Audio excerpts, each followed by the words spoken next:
আজকের গান ভালোবেসে গান। অশোক বরণের কথামালা এক অনন্য অনুষ্ঠান।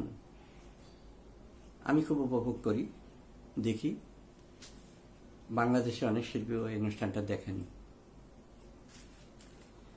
সঙ্গীতের তো কোনো সীমারেখা নেই, কোনো বর্ডার নেই যদি বলি। ওপার বাংলার গানগুলো আমরা করি, চর্চা করি। আবার ওপার বাংলার শিল্পীরা আমাদের দেশের লোকগীতি খুব পছন্দ করে এবং ওনারা চর্চা করেন। দেশের গান তো আছেই, রবীন্দ্র নজরুল তো প্রাণের গানই। গান সুখে, গান দুঃখে। অতএব কষ্টের সময় আমরা গান শুনি, সুখের সময় আমরা গান শুনি। আমি এনামুল কবির, গিটার বাজাই। 1958 সালে আমি গিটার ধরেছি বলি। তার আগে আমি বাঁশি বাজাতাম, চিকিৎসকের পরামর্শে বাঁশি ছেড়ে দিতে হয়েছিল। তো 1958 সাল থেকে যদি ক্ষণ গণনা করি বা দিন গণনা করি, 62 বছর হলো আমি গিটার বাজাচ্ছি। তো এই গিটার বাজানোর কারণে আমি বেশ কিছু কাজও করেছি। সেটা স্বরলিপির বই যদি বলি, আমার এ পর্যন্ত 23টা স্বরলিপির বই বেরিয়েছে। বিভিন্ন গানের, লোকগীতি, আধুনিক গান, হারানো দিনের গান যদি বলি, এপার বাংলার ওপার বাংলার।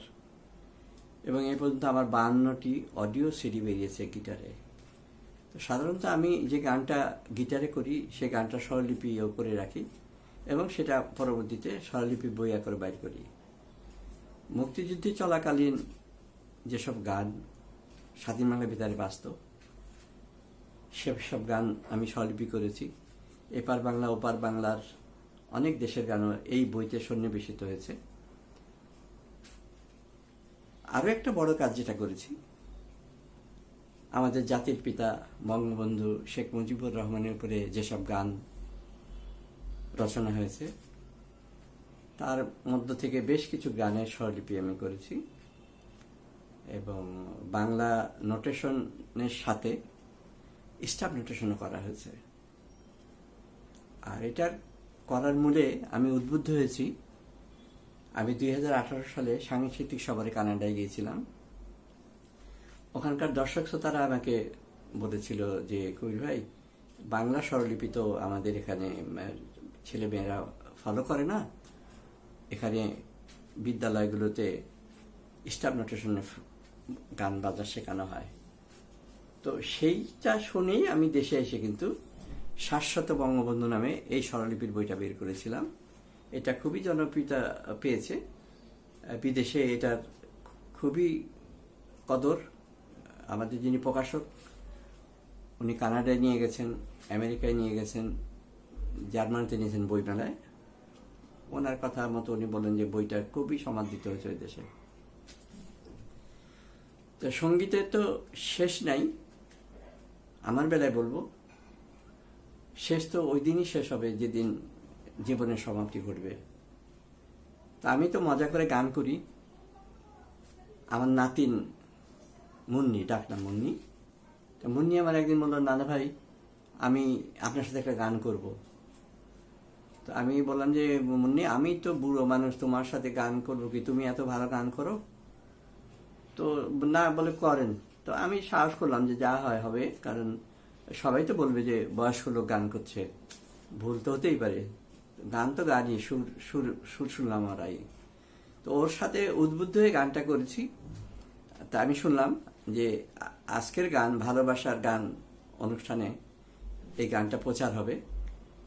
তো আমি খুব আনন্দিত হচ্ছি যে আমার খুব ভালো লাগছে যে গানটা এই অনুষ্ঠানে প্রচার হবে অশোক বরণের তত্ত্বাবধানে। সঙ্গীত জীবনে তো অনেক কথা থাকে। আমি 2008 সালে মান্নাদের জন্মবার্ষিকীতে গিয়েছিলাম, 1 মে। তো ওনার কাছে আমি আমার কিছু সিডি গিটারের, শ্যামল মিত্রের, হেমন্ত মুখোপাধ্যায় এবং মানবেন্দ্র মুখোপাধ্যায় দিলাম। তো উনি আমাকে বললেন যে হ্যাঁ, তো খুব ভালো কাজ, তো মান্নাদের গান হয় নাই? তো আমি একটু লজ্জায় পেলাম, তাই আমি বললাম যে দাদা, মান্নাদের গান তো অনেক কঠিন, সাহস পাই নাই। এরপরে আপনি যদি সাহস দেন, আপনার সহজ সহজ গানগুলো করব। তারপর দেশে এসে, ঢাকায় এসে আমি শুরু করলাম ওনার গান চর্চা, স্বরলিপি করলাম 16টা, এই সাথে বইটাও বের করলাম, আবার গিটারও ধারণ করলাম এই গানগুলো। তো আমার দুর্ভাগ্য যে এটা শেষ হওয়ার আগেই উনি পৃথিবীর মায়া কাটিয়ে চলে গেছেন। তো যা হোক, শেষ পর্যন্ত অনেক কষ্ট নিয়েই এই বই আর সিডিগুলো মান্নাদের সঙ্গীত একাডেমির প্রিন্সিপাল ডক্টর গৌতম রায়ের হাতে দিয়েছিলাম কলকাতা গিয়ে। এটা জীবনের অনেকগুলো কথা, ইতিহাস, সঙ্গীতের অনেক কথা শেষ করা যাবে না। তো আমি খুব আনন্দিত যে এই বয়সেও এই আজকের গান, ভালোবেসে গান, অশোকের তত্ত্বাবধানে প্রচার হবে, এটা একটা গর্বের বিষয়। তো সঙ্গীতময় হোক জীবন সবার। শুভেচ্ছা সবাইকে, ধন্যবাদ সবাইকে, অশোককে ধন্যবাদ।